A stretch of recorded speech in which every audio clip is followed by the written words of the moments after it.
tough start to the season for J.H. Rose. The Rampants, well, they lost their first 2 games by a combined 68 points, then lost a heartbreaker in overtime last week. And tonight, a trip to Havelock to take on an angry Rams team coming off its first loss of the year. And, Zach Sabdo broke his brother's school record, throwing for 466 yards. Here, Anthony Harris is going to Harris it to the end zone. And just like that, Havelock and Caleb King looking pretty good. And here they come again. This time, it's number 9 right up the gut. Number 9, going to go all the way. And that is Tyler Hundley for the score. Well, not all the way. He gets it down there, and that would be Khalil Barrett who takes it in. And Havelock puts it on Rose again tonight. 54-0. I'd say the Rams waking up after last Friday night's loss. South Central and North Pitt had an intra-county battle in Bethel.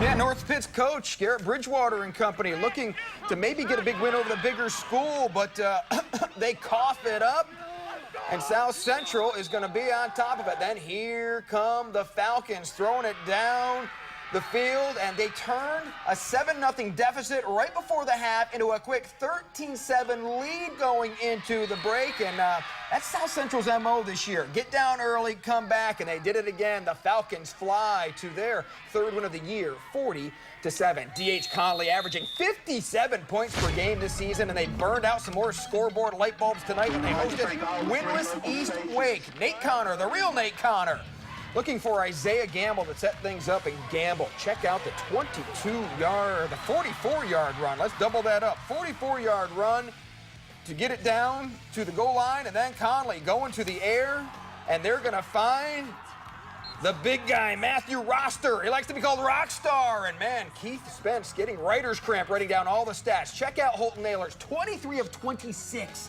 327 yards, 6 touchdowns, 4 of them to C.J. Johnson. Conley, only 43 points tonight. They win at 43-8.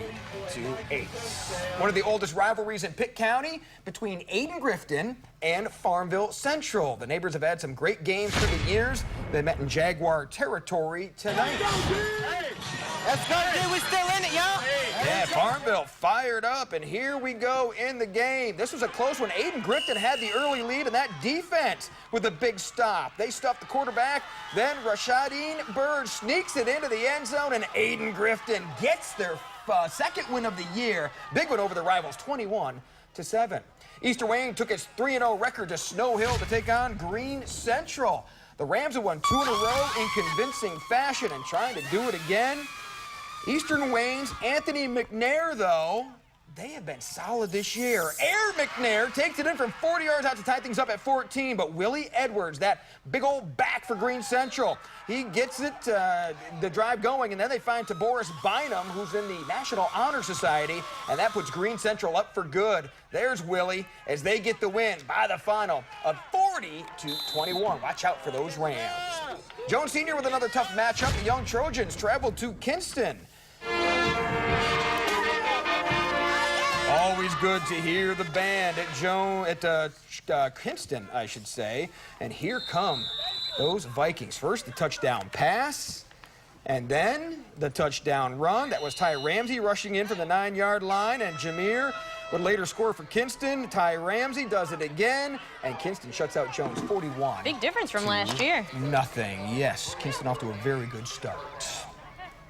And Washington and Northside renewed their Beaufort County rivalry. The former Anchor Bowl participants hadn't played since 2012. The Pampack looking for its first win of the season. The Panthers looking for their first win over the Pack since 2000.